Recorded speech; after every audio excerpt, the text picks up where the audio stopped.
Hi hello అండి, అందరికీ నమస్కారం. Welcome to my channel cook with Vinny. నేను ఈరోజు వీడియోలో అయితే రాగి ఉప్మాని చేసి చూపించబోతున్నాను. ఈ రాగి ఉప్మాని ఎలా చేసుకోవాలో చూసేద్దామా. ఇక్కడైతే నేను స్టవ్ పైన అయితే పెనం పెట్టేసుకున్నాను. పెనం పెట్టేసుకునేసి స్టవ్ వెలిగించేసాను. ఇక్కడైతే బొంబాయి రవ్వ తీసుకుంటున్నాను.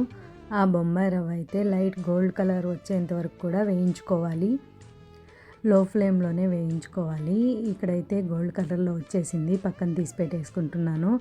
అలాగే ఇక్కడ చూపించాను కదా, ఆ కప్పుతో అయితే రాగి పిండి తీసుకుంటున్నాను. స్టవ్ పైనే స్టవ్ వెలిగించుకునేసి ఒక కుక్కర్ అయితే పెట్టేసుకున్నాను. అలాగే ఆయిల్ వేసుకుంటున్నాను. ఆయిల్ అయితే హీట్ ఎక్కింది. పోపు వేసేసుకోవాలి. పోపు వేసేసుకున్న తర్వాత అలాగే ఆనియన్స్, పచ్చిమిర్చి కూడా వేసుకునేసి అలాగే ఇందులోకి క్యారెట్, బంగాళదుంప కూడా సన్నగా కట్ చేసేసుకొని వేసుకుంటున్నాను. అందులోకే అల్లం వెల్లుల్లి పేస్ట్ కూడా వేసేసుకునేసి వీటిన్నింటినీ కొంచెం మగ్గేంత వరకు కూడా బాగా వేయించుకోవాలి. ఇవి ఒకసారి కొద్దిగా మగ్గిన తర్వాత టమోటా కూడా వేసేసుకుంటున్నాను. టమోటా వేసుకున్న తర్వాత సాల్ట్ కూడా రుచికి తగ్గట్టు వేసుకోవాలి. అలాగే కరివేపాకు కూడా వేసేసుకోవాలి. వీటన్నిటిని బాగా ఏగిపోయిన తర్వాత ఇందులోకి 3 కప్పుల వరకు 3 గ్లాసులు అయితే నేను గ్లాసులో తీసుకున్న 3 గ్లాసుల వరకు వాటర్ అయితే పోసుకుంటున్నాను.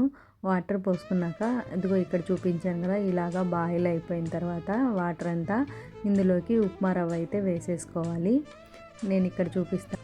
కొద్ది కొద్దిగా వేసుకుంటూ ఈ వాటర్లోకి ఉప్మా రవ్వ కొద్ది కొద్దిగా వేసుకుంటూ కలుపుకోవాలి. ఉండలు లేకుండా అంతా ఒకేసారి వేసేస్తే ఉండలు కడుతుంది. అందుకోసం అనేసి కొద్ది కొద్దిగా వేసుకుంటూ బాగా మిక్స్ చేస్తున్నాను. బాగా మిక్స్ చేసిన తర్వాత ఈ ఉప్మా ఇలాగా దగ్గర అయిన తర్వాత కొద్దిగా ఇలా దగ్గర అయిన తర్వాత ఇందులోకి అయితే 1 కప్పు చూపించాను కదా, ఆ కప్పుతో రాగి పిండి అయితే వేసేసుకొని ఆ రాగి పిండి కూడా ఉండలు లేకుండా బాగా కలిపేసుకోవాలి.